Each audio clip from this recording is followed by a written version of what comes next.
What's going on, fight fans? This is Capital Combat. The name says it all. I'm Rob Jarrell, and this is my preview of HBO's Superfly card that's going on tomorrow night at 10 p.m. I believe. That's going to feature Chocolatito Gonzalez as he rematches Sor Rungvisai out of Thailand, who beat him in the 12-round decision in this last fight, which a lot of people found it was debatable. Sor Rungvisai won the super flyweight belt off of Chocolatito Gonzalez, so we had to see him do it again because it was a very, very, very exciting match.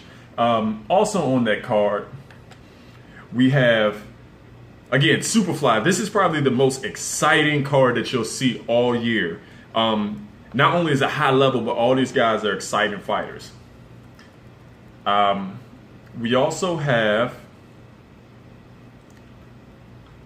Inoue out of Japan, making his U.S. debut versus a tough Antonio Nieves out of Cleveland, Ohio, for the as a part of to defend Inoue's WBO junior bantamweight or super flyweight belt.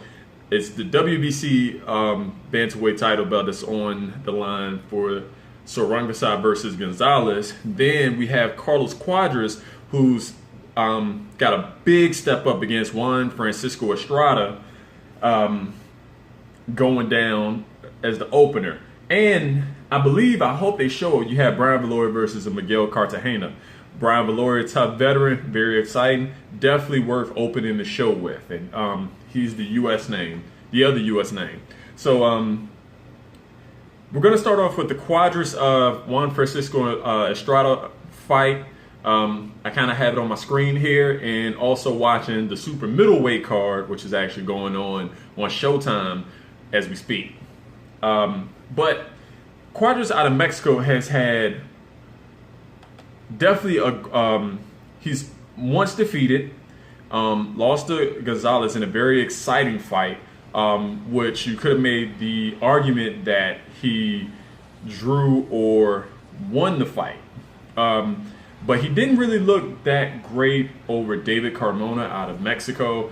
He looked sluggish. He looked like he really didn't prepare, so I don't think he was very motivated for that fight. And I'm going to say this, he better be motivated for this fight versus Francisco Estrada, because Francisco Estrada has only lost once to the same opponent as Quadras in a very, again, exciting fight.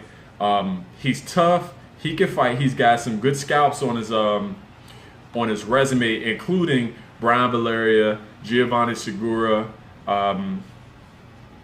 Hernan Tyson Marquez.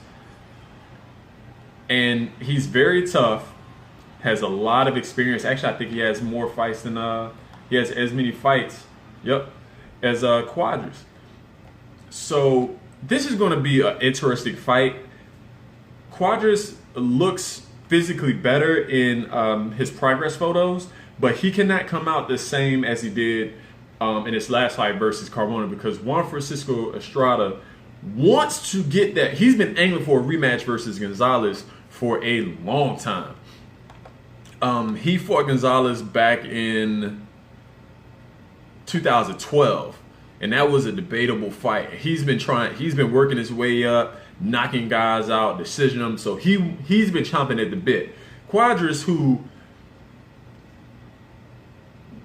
fought Gonzalez more recently, is angling for that rematch, and this is going to be that fight that gets him one step closer to Gonzalez.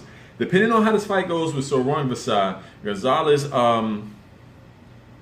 is either going to fight Inoue, the winner of Quadras Estrada, or if it's a good, really close fight, they're going to do a third one for Sor Rungvisai, and Inoue will probably fight the winner of Quadras versus Estrada. Quadras is very tough. He's volume. He's actually pretty big, but Francisco Estrada, I think, is faster. I think he's not quite as active. No, he's not a southpaw. They're both orthodox. I don't think he's quite as active as Quadra, but I think he hits harder. So I'm looking for a very exciting fight. Quadras should win, but Estrada has a very good chance to win out of Mexico. And you can see in his wins versus Marquez, Segura, and Valoria. Quadras, I can see it being a split decision. I don't think anyone's going to get knocked out. Both of them have pretty decent pop, but in their in their best fights, they could not get the knockout. If they were except for Segura with Estrada, but it's going to be a grinding fight. It's going to be a war of attrition. Someone's going to have to start taking control, but I think it's going to be a split decision. Quadra should be more active. He should land in more telling blows, but he cannot let Estrada get on the inside like Gonzalez did, because Estrada will kind of creep to the inside, not really explode, but he'll creep, give you some looks, and he can shoot a really good uppercut. Quadras, on the other hand, is going to move a little bit more. He's going to let his hands go, but he's got to make Estrada respect his power. And I'm not saying he has a whole lot of power, but he's got to make him respect it. In the fight with Nieves and Inoue, I didn't really see much of him. I heard about him. And me and Hakeem will tell you, these Japanese fighters, regardless of weight class, you're going to have to beat them in a submission. He's probably the best fighter coming out of Japan. And in this division, it's a lot of guys he's had to go through. He had a very good fight. He knocked out Kohei Kono, who actually has a belt at Superfly weight right now. And he's knocked out a lot of guys. He has very good solid punches. He actually has good footwork when he wants to use it. Good movement, very deliberate, doesn't overmove, and he's got a very educated jab. I mean, he could really shoot it out there to set up the right hand. And the one thing I was really impressed with was his counter punching of anyone that's coming on the inside, because he can definitely catch you with a devastating check hook, and that right hand is there. He knocked out Ricardo Rodriguez off the jab in that right hand. It was just picture perfect. I mean, I saw him knock him down. So with his ability, his timing, and his power, because he puts some very good power, very good pop, a lot of strength in his punches. But not only are they strong, powerful punches, but they are also great placement. I'm talking about, he's probably got some of the best placement of anyone in any division right now. He is a little powerhouse. We're taking him against Nieves. Now, Nieves is tough. He's only lost one fight. That was against Nikolai Potapov out of Russia. And then he had a draw against Stephen Young, who's also in that same division, who is undefeated in a very back and forth match between two prospects. And he drew with Alejandro Santiago, who's nothing kind of to write home about. But he's active. He's going to give Inoue a lot of different fast, explosive looks. But he can be countered opening up. He got hurt a few times versus Stephen Young and Potapov, but those were very close fights. You talk about a draw and then a split decision loss. I think he's actually going to be bigger than Inoue, because he's moving down from bantamweight to super flyweight. But it's just an interesting fight, because he's going to give him some looks. I think he has decent balance, but he can be caught off balance. And once he opens up trying to fight from the outside, he could really catch an uppercut or a check hook for his troubles. And I kind of lost my train of thought with Inoue, because I'm just really impressed. He actually jabs to the body very well. He can go upstairs and he can go downstairs with the jab. And they're not no soft jabs. This is kind of like that stabbing jab, that kind of how Andre Ward and Floyd Mayweather, they shoot it to the body very well, and it's going to take a lot out of him. And I think using that timing, Nieves coming in, is really going to slow him down, take his legs away, and then he might be set up for that shot. I don't think he's going to get knocked out, but I think Nieves has a good chance to get beat up in this fight. but he has to remain active, and he has to force the movement of Inoue.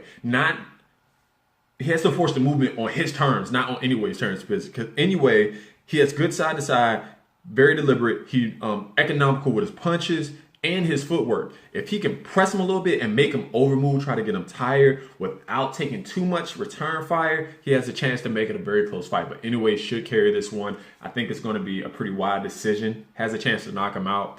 But we'll see. This is a huge step up for both guys. Well, this is a huge step up for Nieves. Inoue has beaten Kono, which was a good fight, and that was by TKO. But I think that would have been his best win. That and David Carmona, who Quadras had a tough time with. And then in the rematch with Roman Chocolatito and Gonzalez, that fight was very interesting because in the first half, Sor Rungvisai really put a lot on his punches. He really made Gonzalez reset, and he had very good body work. He matched Gonzalez as far as activity, power, and I think his size really made a difference in that first half of the fight. When Gonzalez is mentally strong, his work rate is crazy. He's not afraid. He's explosive. He's going to keep coming forward.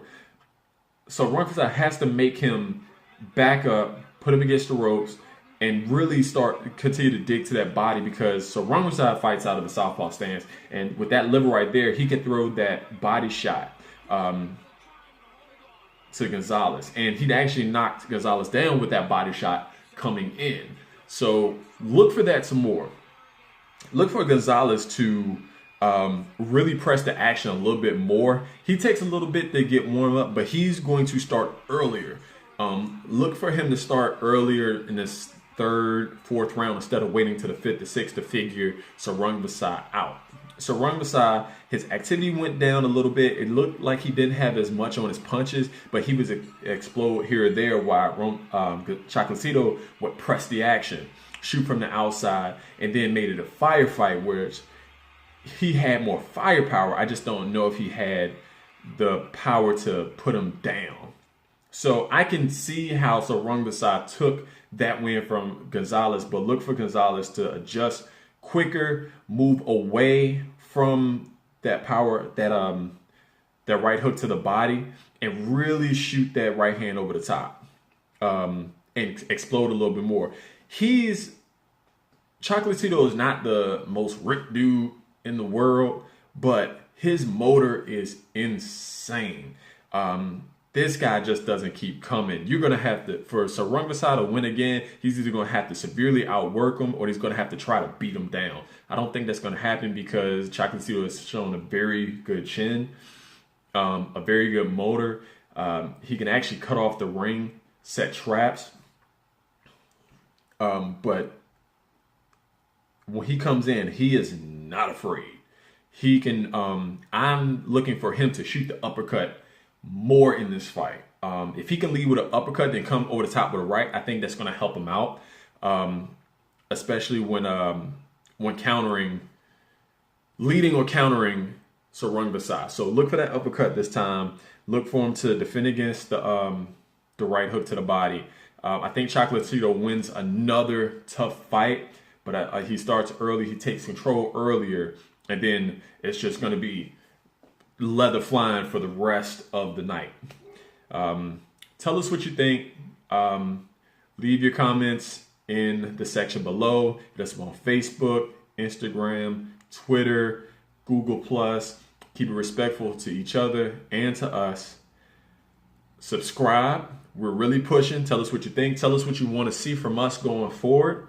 We're open to all suggestions. We are also open to have open dialogue with you. Send us something, ask us a question. We do mailbags as well when we get questions from y'all. And until next time, fight on. This is round one and you've already lost. They don't seem to see that everything we've done is coming and cost. My fists are on fire.